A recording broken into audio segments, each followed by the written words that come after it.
Okay, so magandang umaga. Ngayon ay July 16, 11 a.m. mga ganon. So andito tayo sa location 1. So kung makikita nyo, meron ako mga nakabukas na box doon. Pero wag muna nating pansinin yun. So sobrang laguna ng mga tanglad ko. Hindi ko na alam kung anong gagawin ko sa kanila. Tapos yung mga basil pala natin, pinagtitrim ko na, yung iba ititrim ko pa. So yung mga tinrim ko, hindi ko naman basta-basta tinatapon, napupunta yan doon sa ating compost. Kasi wala pa naman ang paggagamitan. Ayan. So far, so good. So ito yung mga tanim natin noong July 4. So kanina or nung isang araw siguro, yung nakita niyo na yung video na tinanim natin nung June 27. So ito yung next batch naman nun. Yung June 27 natin, yun yung nakatanim sa 1/3.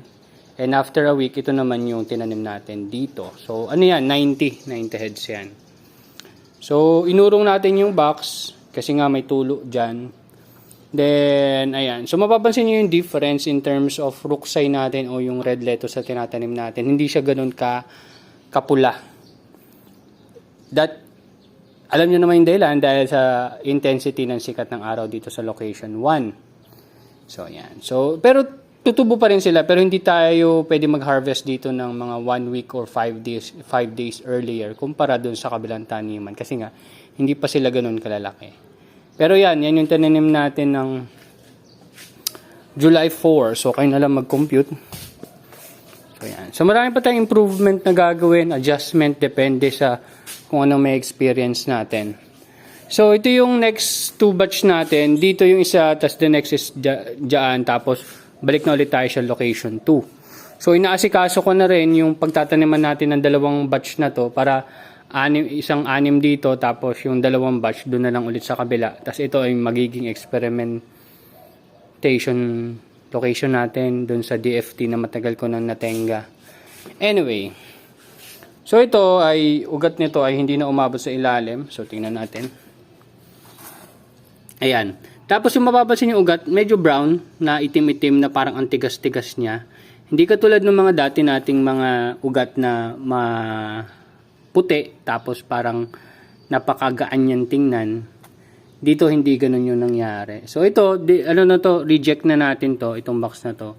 Although ito maganda pa sana mabenta. Kaso medyo madami-dami siyang damage. Mukha namang hindi to trips. Pero to be honest, dun sa kabila, nung nag-harvest ako, may nakita akong konting damage ng trips. Meron pa ako nakitang trips doon sa kabila na rin. Pero hindi naman siya kumalat. So, hindi ko sure kung anong mangyayari doon. Pero hopefully, hindi siya kumalat. So, usually, itong damage na to, itong mga ganitong damage, spider mites. Yan yung alam ko. Tapos dito, yan, kung may makikita kayo ng mga, maliliit na itim-itim. Dumiyan ng, caterpillar. Nakita ko siya nung nakaraan pero hinayaan ko na lang siya dyan. So, kung hindi niya maubos, kukunin ko na yan, harvest ko na yan. Bukas harvest ko na kasi ito lahat. Para i-clean up ko na sila. So, maliban dyan, balik pa lang muna tayo dito sa ating batch ng July 4. Ayan, July 4 Kiss Solution. So, lagi ko naman sinasabi, ngayon, hindi na tayo masyadong gumagamit nung yung equipment, yung pag-check ng meter. Kasi meron na tayong tansyadong timpla. So, hindi siya sobrang accurate. Tansyadong timpla. So, ang nilalagay natin dito, pag ganyan kataas ang tubig, ayan, taas ang tubig, diba? Ang nilalagay natin dyan is 90 ml ng A and B. It's either Nutrihydro, it's either Kiss. Tapos, so far, yung ating master blend, ang nilalagay ko pag ganyan kataas ang tubig ay 100 ml. Pero yun nandito is mga Kiss. Ito, Kiss din.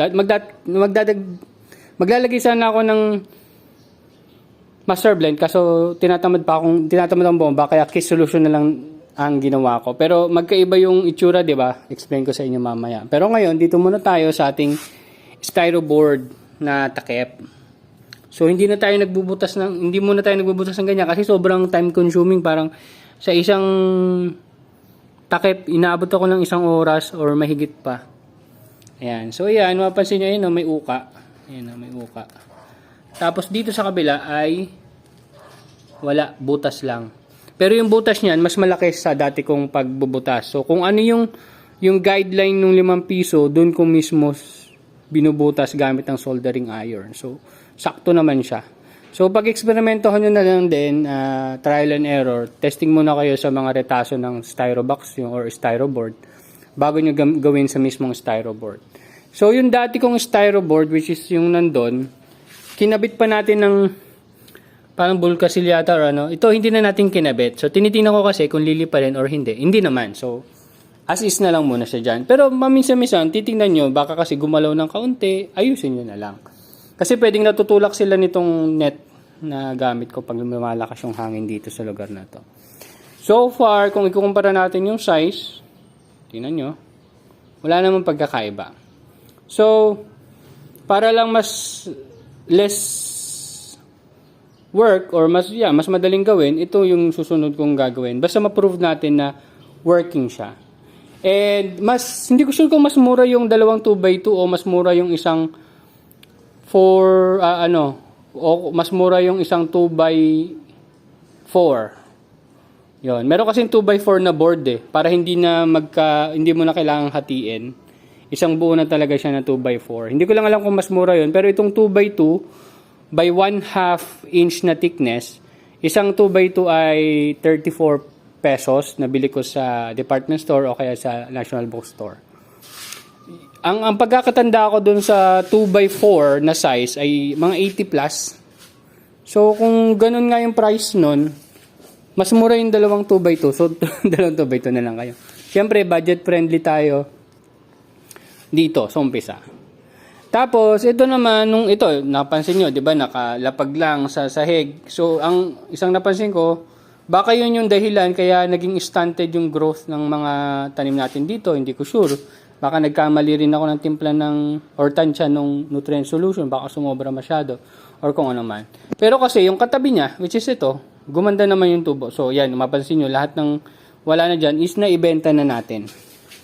Okay, so dito na tayo sa Key Solution. So natimplahan ko na yan ng A and B. Pero kaya magkaiba yung itsura nito dito sa Key Solution ay ito yung may iron chylate. Yan, with iron yan, with iron. Pero itong dalawa lang. Ito wala. So, ang nilagay ko, kung 90 ml ng A and B ang nilalagay ko yung 50% nun. So, ito is nasa around 45. Ayun. Ang nilagay ko naman dito kasi mas ibang size to ng box Ito naman yung box na hindi halos tumubo yung mga nandyan, Hindi maganda yung tubo. Pero ang nilagay ko kasi nung nakaraan ay approximately 4 ml ng pH down tapos 60 ml ng A and B. So, ang ginawa ko ngayon, 50 ml ng A and B tapos 4 ml approximately ng pH down. So, yun yung nilagay ko dyan. So, tingnan natin. Kung hindi yan effective, babawasan ko yung pH down. Gagawin natin mga 3 lang. Sa susunod na. Ang ilalagay naman natin dyan is yung mga sobrang seedlings natin galing dito sa batch nito. Kasi nagtanim naman tayo 35 Actually, sobra pa yan may sobra pa yung butas. Yan. Hindi ko pa ito nahalo So, hinahalo lang natin siya ng mga 10 beses, 12 beses. Ilan na ba? 3? Ayan. Ayan, 4, 5.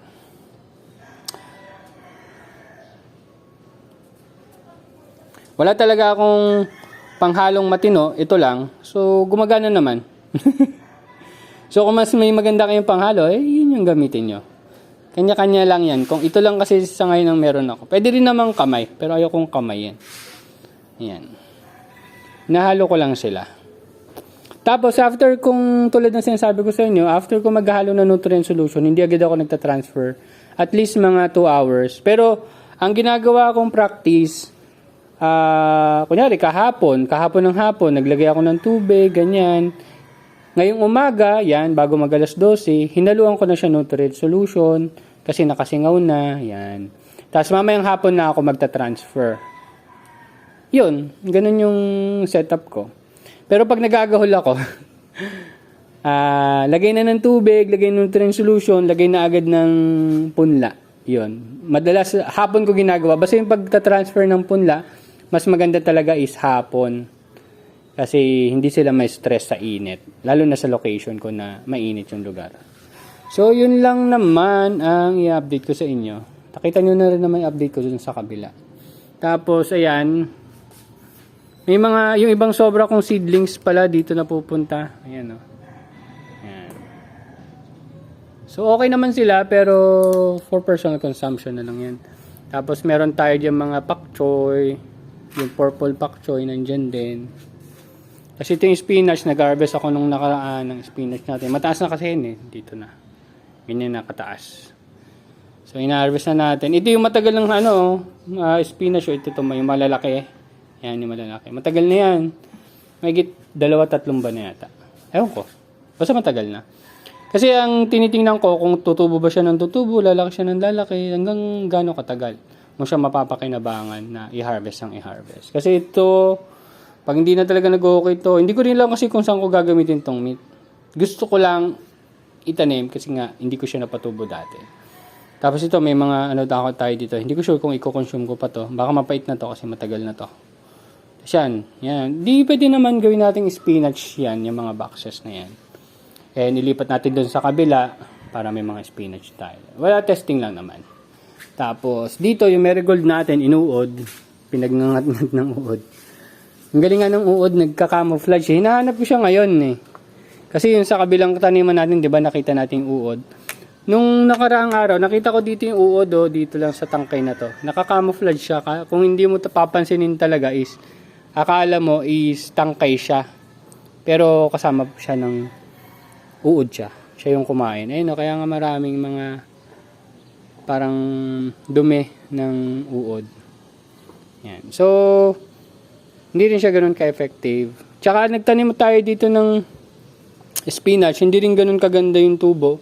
So hindi ko pa alam kung anong ilalagay ko dito. Baka mga flowers na lang yan, katulad ng marigold. Sinusubukan kong itrim tong marigold, hindi ko sure kung magre-rejuvenate para lumaki ulit siya. Yan. Yun lang. Yan, ayusin ko yan. May mga natanggal-tanggal na ipit. Kasi nakaipit lang tayo dito guys. Ayun, ang problema kasi niyan yun sa ibon. Yun yung primary suspect natin sa.